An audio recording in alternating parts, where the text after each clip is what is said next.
Quit India ಚಳವಳಿ ಹಾಗೂ ಯುವ ಕಾಂಗ್ರೆಸ್ ಸ್ಥಾಪನಾ ದಿವಸದ ಪ್ರಯುಕ್ತ ಜಿಲ್ಲಾ ಯುವ ಕಾಂಗ್ರೆಸ್ ವತಿಯಿಂದ ವೆಲ್ನಾಕ್ ಆಸ್ಪತ್ರೆಯಲ್ಲಿರುವ ರೋಗಿಗಳಿಗೆ ಹಣ್ಣು ಹಂಪಲುಗಳನ್ನು ವಿತರಿಸಲಾಯಿತು. ಈ ವೇಳೆ ಎಐಸಿಸಿಯ ಕಾರ್ಯದರ್ಶಿ ಪಿವಿ ಮೋಹನ್, ಜಿಲ್ಲಾ ಯುವ ಕಾಂಗ್ರೆಸ್ ಅಧ್ಯಕ್ಷ ಲುಕ್ಮನ್ ಬಂಟ್ವಾಳ, ಜಿಲ್ಲಾ ಕಾಂಗ್ರೆಸ್ ಪ್ರಧಾನ ಕಾರ್ಯದರ್ಶಿ ಟಿಕೆ ಸುಧೀರ್, ಯುವ ಕಾಂಗ್ರೆಸ್ ಉಪಾಧ್ಯಕ್ಷ ಸವಾನ್ ಎಸ್ಕೆ, ಮುಖಂಡರಾದ ರಮಾನಂದ ಪೂಜಾರಿ, ದುರ್ಗಾ ಪ್ರಸಾದ್, ಪ್ರವೀತ್ ಕರ್ಕೇರ, ಸೌಹಾನ್ ಎಸ್ಕೆ, ಮೇಲ್ಕಮ್ ಡಿಸೋಜಾ, ಇಮ್ರಾನ್ ಸೇರಿದಂತೆ ಮತ್ತಿತರರು ಉಪಸ್ಥಿತರಿದ್ದರು. ಕ್ವಿಟ್ ಇಂಡಿಯಾ ಮೂವ್ಮೆಂಟ್ ಸ್ಮರಣೆಯ ದಿನ, ಮತ್ತೊಂದು ಯೂತ್ ಕಾಂಗ್ರೆಸ್ ಸಂಸ್ಥಾಪನಾ ದಿನ.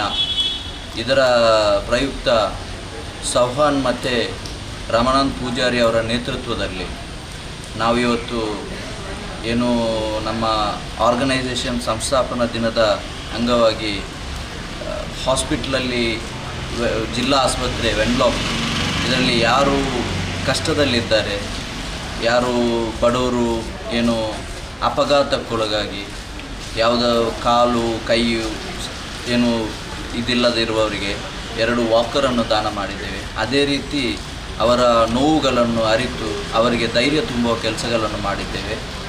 ಅವರಿಗೆ ಹಣ್ಣು ಹಂಪಲನ್ನು ವಿತರಿಸಿದ್ದೇವೆ. ಸ್ವಾತಂತ್ರ್ಯಕ್ಕಾಗಿ ಹೋರಾಟ ಮಾಡಿದಂಥ ಮಹತ್ವದ ದಿನ ಕ್ವಿಟ್ ಇಂಡಿಯಾ ಚಳವಳ. ಈ ಕ್ವಿಟ್ ಇಂಡಿಯಾ ನಮಗೆಲ್ಲ ಬಹಳ ಆತ್ಮಾಭಿಮಾನದ ದಿವಸ. ಇದು ಬಹಳ ತ್ಯಾಗ ಬಲಿದಾನದ ದಿವಸ. ಈ ದಿವಸದಲ್ಲೇ ಭಾರತ ಯುವಕ ಕಾಂಗ್ರೆಸ್ ಕೂಡ ಸ್ಥಾಪನೆ ಆಯಿತು. ಈ 2 ಬಹಳ ಮಹತ್ವದ ದಿನ ಕಾಂಗ್ರೆಸ್ ಪಕ್ಷದ್ದು.